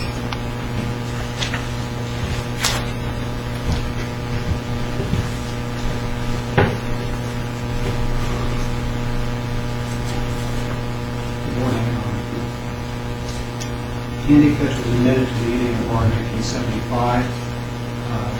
He did his undergraduate work at Purdue and went to the University of Columbia Law School. Sadly, he got Parkinson's disease. He had to retire in 2006. His entire career was Beckman Kelly Smith, Norman Hammond. I was lucky enough to be his partner. He died on November 12th of this last year. I met Andy in August of 1976. I was a brand new lawyer. Waiting for my bar results, knew absolutely nothing. I guess every lawyer has somebody who showed them where the courthouse was. Well, Andy was the guy who showed me where the courthouse was. And he'd only been practicing a year, but compared to me, he had the wisdom of the ages. He was very generous with what he did know. Andy's practice was, he was a corporate lawyer. He did real estate work, estate planning and administration. After a while, when there became such a thing as elder law, he was a specialist in that. He was very good at those things. I think because he wasn't just smart in the way most lawyers are, he was also more analytic than most of us. He was that rarest of birds. He was a lawyer who was actually good at math. He studied math and engineering at Purdue before he decided he wanted to go to law school. And I think it made him have an approach to things most lawyers don't have. He was also very meticulous. He cared deeply about doing things right for his clients. We had a secretary once in tears, and she quit because she put it, tired of correcting typos, she said in despair to Andy, "You want this to be perfect." And he did, and most of the rest of our secretaries were more accommodating. There was one other thing about Andy as a lawyer, and that is most experienced lawyers are a little skeptical. And Andy was a past master of this. We're in courtrooms, so I won't use the crude or everyday term. We'll just call it nonsense or self-serving nonsense. Andy was better at seeing it and hearing it and reading it when it was there than anybody I've ever known. And he called attention to it in very pungent ways that I think helped his clients and helped his partners through the years. As I said, he retired in 2006. He didn't want to, but he struggled with Parkinson's as long as he could. But here we are in 2014, and I can tell you that the people who worked with him as a lawyer miss him deeply. And of course, it's not because he was a good lawyer. That doesn't make you remember it very long, in truth. I'd like to try to explain why. One thing is he was a teacher and a mentor, not just to me. I think I was his first beneficiary. But he taught math before he became a lawyer, and every young attorney who was Beckman County Smith who did the kinds of things he did benefited from him and learned how to practice that craft from him. I'm grateful for what he taught me, and I have a feeling that all those lawyers have the same sense of gratitude. And something else, Andy was just good company.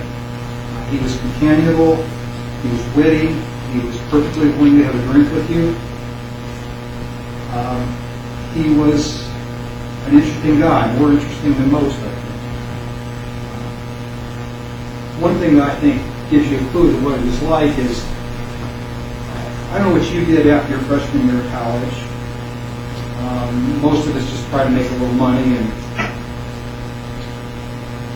Andy had contrived to, was a student at Purdue at the time, he contrived to learn some German, and he went to Germany, he got a job, and then had enough initiative to look up not his pen pal, but somebody else's pen pal, this pretty German girl, Malis, who's sitting right there, and then had enough persuasive ability to talk her into marrying.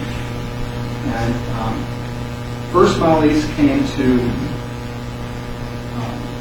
visit, and Andy, the first place he took her was the blue top Verizon on 41, which maybe not everybody would have picked as a way to impress the girl from Germany, but it worked. Another thing is, Andy had more enthusiasms than anybody I had ever known. He liked model trains. He liked White Castle hamburgers, even when there's none around here. There's a house magazine for White Castle hamburgers. How he managed it, I don't know. But for years, you go to his house, there are these magazines sitting around with articles in there about somebody retiring after 35 years cooking sliders. He loved robots, toy robots. The cheesier, the better. The things that look like special effects and really low budget science fiction movies. He loved those things. And since he only had 2 sons to give them to, my boys got them as well. Robot a year every Christmas for I don't know how many years. When I helped him move, when he and Molly bought their house, I was foolish enough to agree to move, and then we found out that part of the job was moving Andy's antique radio collection. These are these, you see them in movies, like these great big wooden consoles that weigh about as much as a Volkswagen. And his wife was a very patient woman. I think more than anything, they'll tell you something about Andy, why he was an interesting person, what he was like, is that I think he loved hiking, backpacking, camping. Probably as much as anything. Maybe he caught the bug when he went to law school at the University of Denver. But with Molly's and his 2 sons, Drew and Adam, he was essentially a yearly expedition to Colorado, to Rocky Mountain National Park. Also, I know they backpacked in Austria. They went canoeing in Minnesota. He loved that kind of thing. When Andy died, my kids reminded me that the cave hike. Every year we have a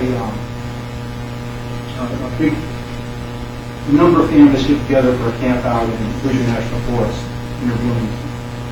And for many, many, many years, every year Andy would lead the cave hike, which is he'd lead off a dozen or so little kids to something called Patton Cave. It was a long hike, 8 miles maybe or so, back and forth. And the kids would come back just absolutely filthy from flying around the cave and beaming because it was all such great fun. Andy, he loved it so much, even after the Parkinson's was showing its effects. And you could tell on his gait, and it was not as easy for him to get around. He still went backpacking. He decided he wanted to felt an expensive going, big healthy sons, they could make it happen, and it did. Of course, things deteriorated in his health, and after a while he couldn't go backpacking anymore, but he did try and succeed in being as active as possible, absolutely as long as he possibly could. And I think it showed what his character was like, and an enormous amount of courage and perseverance. And I think I'm very lucky to have been his friend and his partner.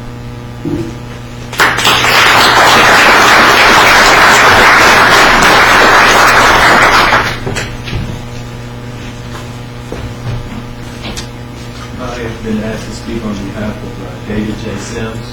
Before I do so, out of respect, I want to make sure that there are no family or friends of Mr. Sims that want to speak on his behalf and might know him better than me. All right, with that being said, Mr. Sims, David J. Sims, he died on November 20th, 2013 at age 60. David was a proud graduate of Holy Name Grade School, Lake Central High School, and Indiana State University by the age of 20. He earned his JD degree with distinction from John Marshall Law School of Chicago in 1978, and he practiced law in Northwest Indiana. David was a lifelong White Sox fan and a resident of Cedar Lake, Indiana. His nickname was Acapulco Dave because of his many trips to Puerto Marquez, Mexico, where he was last known for his zest for life and volunteer work at the local orphanage. David is survived by his brothers Jeffrey J. Sims of Cedar Lake, Timothy J. Sims, Peggy, and nephew John Sims of Crown Point. Dave will be sorely missed. Thank you.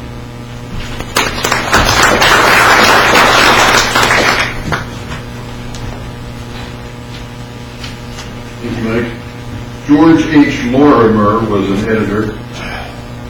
Passed away in 1937, but before he passed away, he said, "It's good to have money and the things that money can buy.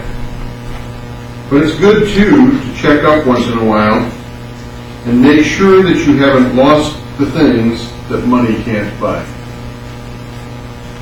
Being remembered after you pass is one of those things that money just can never buy. Lastly, I'd like to introduce my good friend Duke Marock, the Honorable Richard W. Marock, speak on behalf of John J. Burke.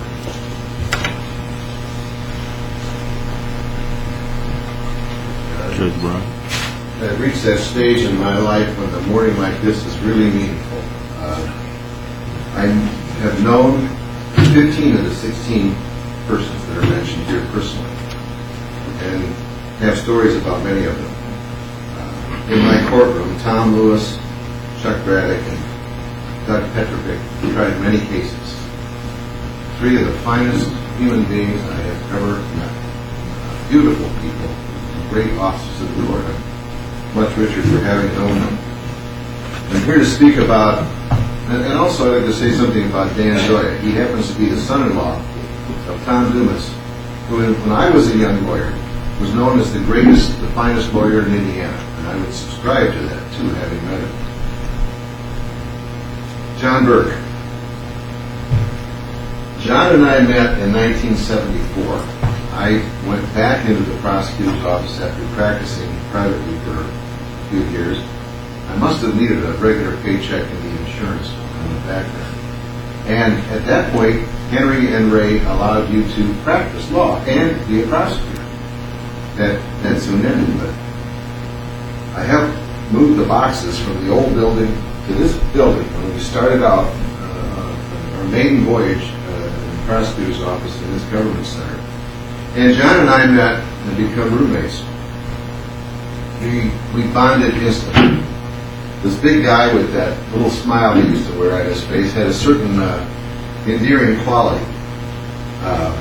We ended up helping each other in trials, driving around the community looking for witnesses in each other's trials,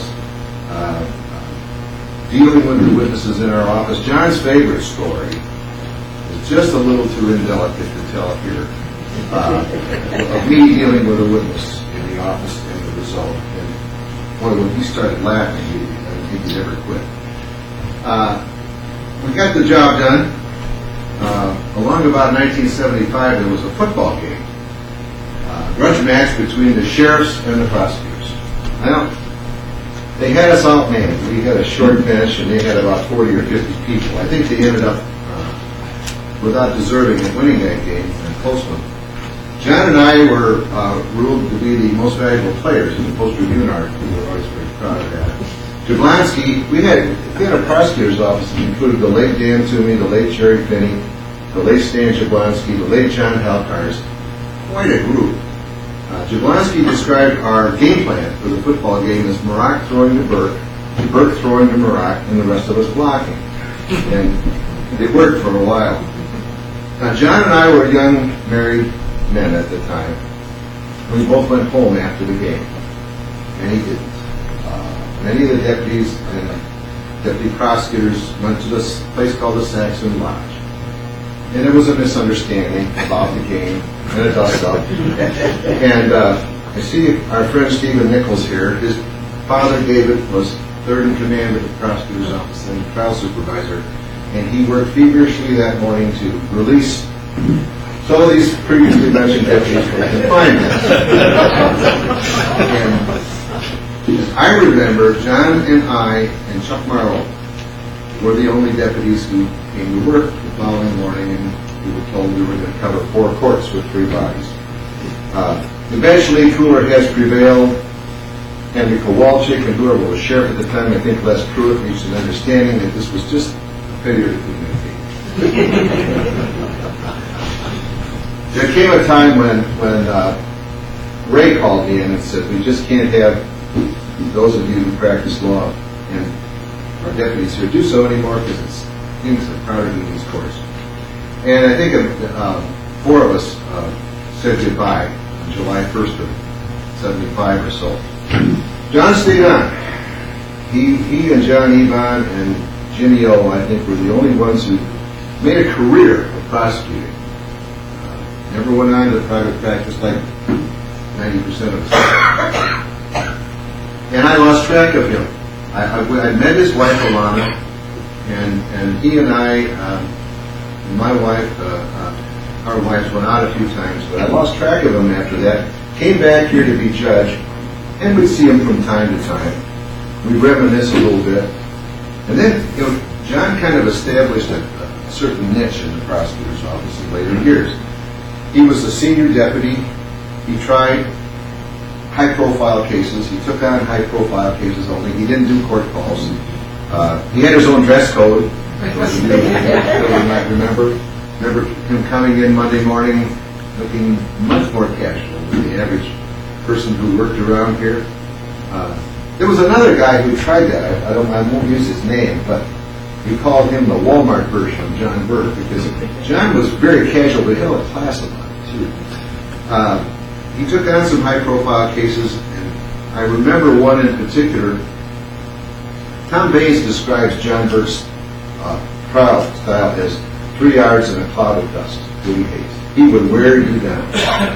He would start off by asking leading questions, upsetting the defense attorney, modify those to only partially leading questions, and just relentlessly go at you. Dan Toomey, my other late friend, had a style about him that would raise the blood pressure of himself, opposing counsel, co-counsel if he had any, witnesses, the judge, and he and John Burke were going at it pretty hard one day, and I had a thought during that trial that I've never given voice to, so I thought today would be appropriate. It was one of those times when lawyer jokes were real popular, and these buffoons who are supposed to be funny late at night or on TV are using commonly. What I knew about Mr. Burke's background and what I knew personally about Toomey, I looked at the two of them and I said, those are two of the best damn fathers that I've ever met or heard about. Any kid would be lucky to have either one of them as their dad. But what they say about lawyers isn't always true. And they were. During that trial, we had a very serious argument about a legal issue outside the presence of the jury. Toomey argued passionately. John Burke argued pretty passionately. At the end of it, he looked up with that smirk and winked at me.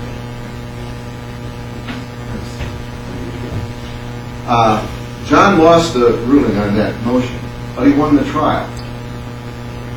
And when he was getting ready, it was a late night verdict, he's getting ready to go home. I said, JB, that wink, I think I know what it meant. I really want you to rule in my favor. But if you don't, what the hell, we both did our jobs. He said, that's pretty close. That's pretty close. Damn it, John, you left us too soon. But you left us with some great memories. I think this is you'd appreciate this send-off.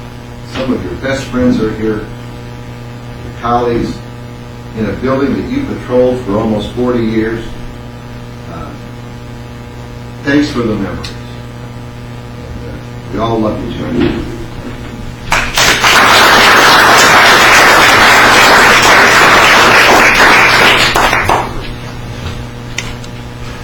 Almost done. I wanted to introduce you to the new co-chair of the Honors and Necrology Committee, Adam J. Cedia, who has volunteered to help next year serve on the committee, organize this ceremony, and he didn't know it, but like being in the Army, Adam, you just forgot to step back. In concluding, we'd like to make a motion on behalf of the current executives of the Lake County Bar Association, the Board of Managers and Directors, the members of the Bar Association, that the proceedings this morning, I hereby move that they be spread of record and kept forever for the purpose of posterity and future reference. So moved. So granted. Thank you, Your Honor. Again, we invite you to stay for the reception, coffee and donuts at the back of the hall. And again, thank you to everyone, the eulogists, the friends, family, partners, loved ones of all those deceased attorneys. Thanks again for another successful ceremony.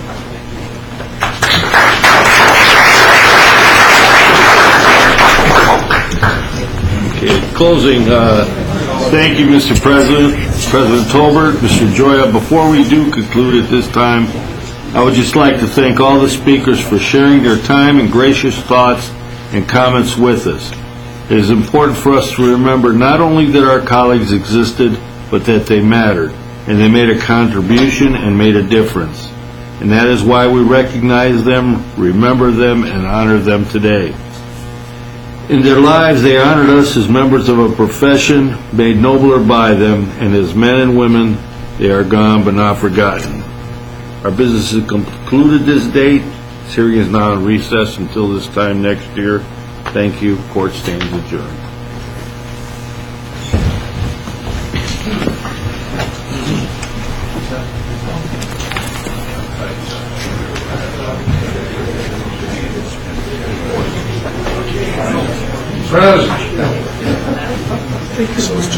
Yeah.